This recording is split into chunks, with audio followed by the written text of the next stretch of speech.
চাওক মই আচৰিত পাইছোঁ। আমাৰ CC কেমেৰা আছে, কথা নাই বাৰ্তা নাই।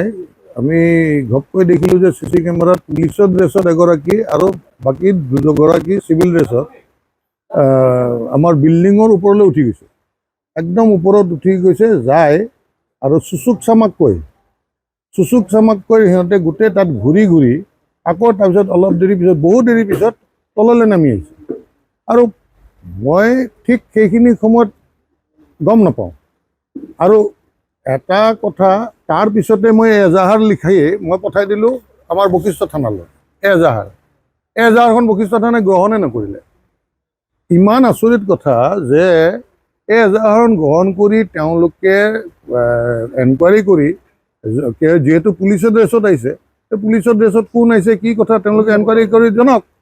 এতিয়া পুলিচৰ ড্ৰেছত আহিছে নে কি আহিছে, ঠিক তাৰ পিছতে মই তেতিয়ালৈ কথাটো সহজভাৱে লৈছিলোঁ। কিন্তু যেতিয়া মোক ইমান থ্ৰেট অহা আৰম্ভ হ'ল যে চাই ল'ম আমি চাই ল'ম, কেনেকৈ তই MLA চাই ল'ম, কেনেকৈ তই ইলেকশ্যন খেলো চাই ল'ম, তোৰ নমিনেশ্যনটো হ'ব, বিভিন্ন ধৰণৰ থ্ৰেট। তাৰপিছত তোৰ কিমান কি আছে কথা কাহিনী চব আমি ফাদিল কৰিম।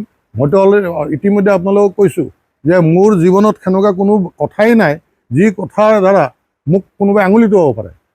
তাৰমানে এতিয়া মোৰ বিৰুদ্ধে এনেকুৱা ষড়যন্ত্ৰ চলিছে য'ত থানাই এই কাগজখন নল'লে মই আপোনালোকে ইয়াৰে ফটোকপি দিম, আপোনালোকে লৈ যাব। আৰু এণ্টায়াৰ CC কেমেৰাত থকা এটা অন ডিউটিত অহা পুলিচ অফিচাৰ এজনে চোৰৰ নিচিনা প্ৰথম কথা কিয় সোমালে? আৰু তেওঁলোকৰ ৰাইট আছে, মই মানি লৈছোঁ। ইলেকশ্যন স্কুৱাডৰ হয়, ইমাৰ্জেঞ্চি হয়, তেওঁলোকে য'তে ত'তে যেতিয়াই তেতিয়াই নিশা 1, 2, 3, 4 যেতিয়াই আহিব পাৰে। আহিটো অন্ততঃ তেওঁলোকে আই কাৰ্ডখন দেখাই আমাক থিয় কৰাই থৈ হ'লেওতো সোমাব পাৰে।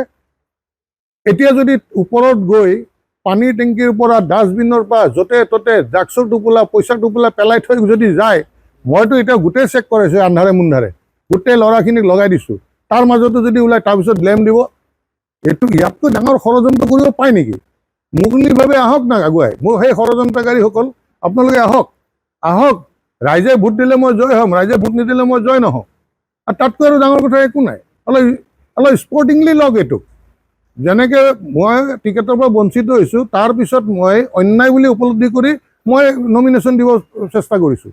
আৰু মই আগৰ পৰাই মোৰ মনটো সুদ হৈ আছে যে নমিনেশ্যনখন মোৰ ছাকচেছ হ'বনে নহয়। কিন্তু তাৰপিছতে ইমান থ্ৰেট আহিছে, ইমান থ্ৰেট যে তোক ফচাই আছোঁ কিহত ফচাব মোক? কিহত ফচাব?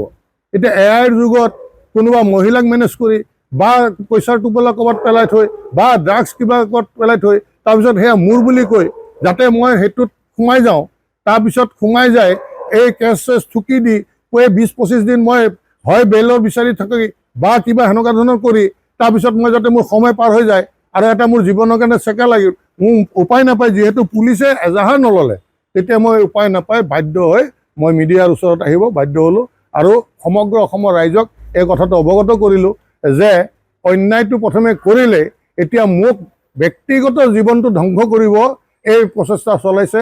ৰাইজ এই সংকটৰ সময়ত যাতে মোক আপোনালোকে সংগ দিয়ে, মোক আপোনালোকে যাতে একদম মোক আগুৱাই যোৱাত সহায় কৰে। আৰু এই কথাটো আপোনালোকৰ বিচাৰৰ কাৰণে এৰিলোঁ।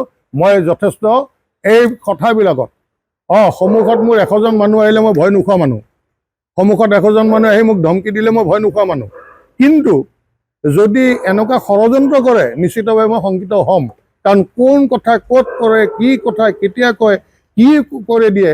আৰু সেইকাৰণে মই আজি আপোনালোকক মাতিছোঁ, মোক এই সংকটৰ সময়ত সৰ্বসাধাৰণ ৰাইজ, দিছপুৰৰ ৰাইজ আপোনালোকে যাতে মোক সংগ দিয়ে, মোক শক্তি দিয়ে, মোৰ এই যাত্ৰাত যাতে আপোনালোকে আগুৱাই লৈ যায়, তাৰ বাবে মই আজি অতি ততাতয়াকৈ আপোনালোকক অৱগত কৰিবৰ কাৰণে মই সংবাদ মাধ্যমৰ বন্ধুসকলক মাতি আনি এই কথাখিনি জনালোঁ।